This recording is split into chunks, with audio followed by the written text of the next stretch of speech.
Well, her job was to fight for the underdog and take on corporate America. If big business broke the rules and hurt consumers, Hannah Hickman would be the lawyer taking them on.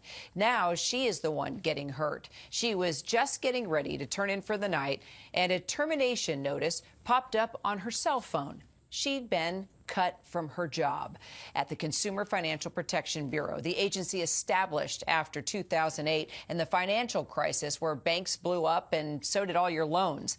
Now Hannah has become just another casualty in the widespread firings and unprecedented purge of the federal workforce under President Trump, who's empowering Elon Musk to dramatically slash the government's budget. Hannah Hickman joins me now, and I appreciate you being here because a lot of workers, I mean, we're seeing the protests now. People like you are coming forward and talking about it, but a lot of you were told you can't talk. We're not going to let you talk. We're not going to give you your money if you talk, but still, you're coming forward and telling your story. Why? I think it's so important for American people to understand what's happening. Their government, their watchdog agencies, the people who go to work every day to fight for them are being fired illegally in what is just a wholesale dismantling of entire agencies. Now, you're a lawyer, and you know firsthand that a lot of this is happening illegally. Explain what we're missing here and how this can happen if indeed what is happening is illegal. It's a great question, Kira. Civil servants have a lot of protections under the law, and we're only supposed to be fired if our performance falls short on the job. So what has happened is that the administration has fired us. We call it layoffs sometimes, but that's not what it is. It's an illegal firing. And, you know, it's just not credible to say that thousands of people were determined to fall short of expectations. I mean, literally every probationary employee at my agency was fired. It can't be that we all fell short. And I see in the termination letter, it says that your ability, skills, and knowledge did not fit the agency's current needs. Is that true? Well, I suppose it depends on what the current needs are. I was definitely meeting the agency's needs a few weeks ago, but... What were you doing? Let's put it in perspective. Sure. I was an enforcement attorney. I was in court fighting for consumers, trying to stop illegal conduct and get them their money back. I was going toe-to-toe with the biggest financial firms in the country, and I came from a 15-year practice in private law firms, so I can do it, and I was doing it. And I think the answer is that the agency's current needs, according to the president, are to stop existing.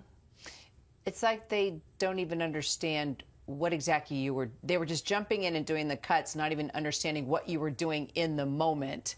Is there a way, let's just take your agency, for example. Is there a way to legally and properly tell folks, you gotta go? I mean, do you see where cuts could be made in the agency? Clearly, it wasn't you because you were actually doing the job just last week. But is there a way to do this properly? I mean, is that even the right word to use, I guess? Absolutely. Okay. And, you know, efficiency in the government is important. I think we run a pretty tight ship at the CFPB, but there is a way to reduce staffing legally within the bounds of the law if that's what they wanted to do. It's a layoff process. And the regulations have a whole orderly process for winding down a person's work, giving them plenty of notice, giving them severance. This is almost like our employment contract as government workers.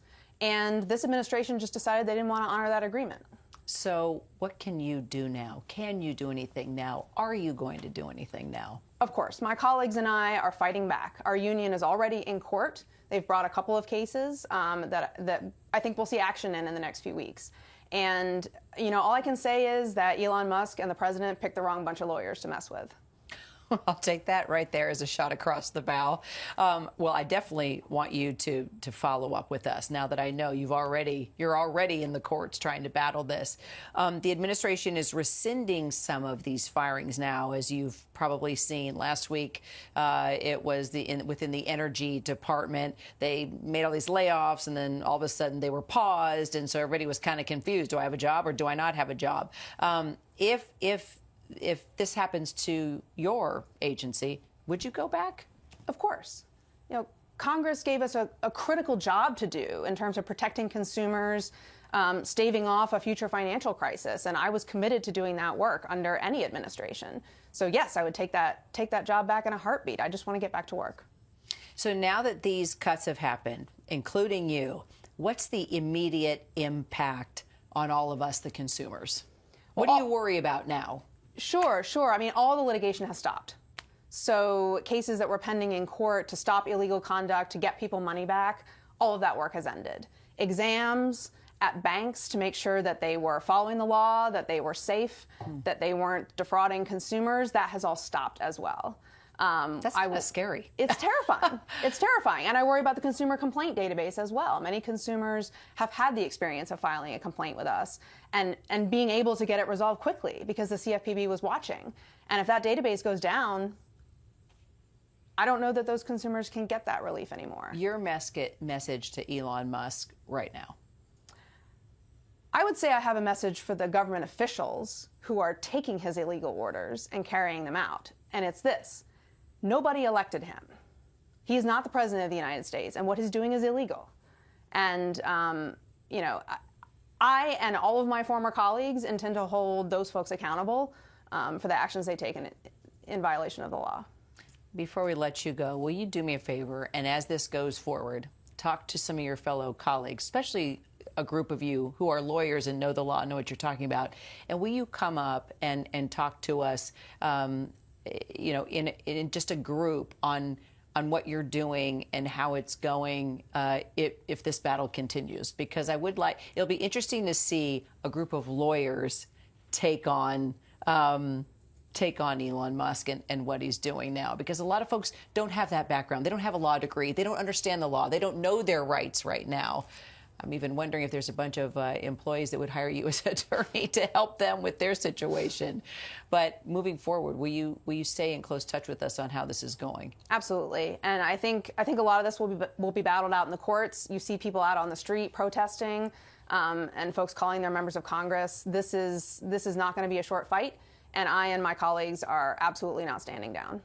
Hannah Hickman, appreciate your time today.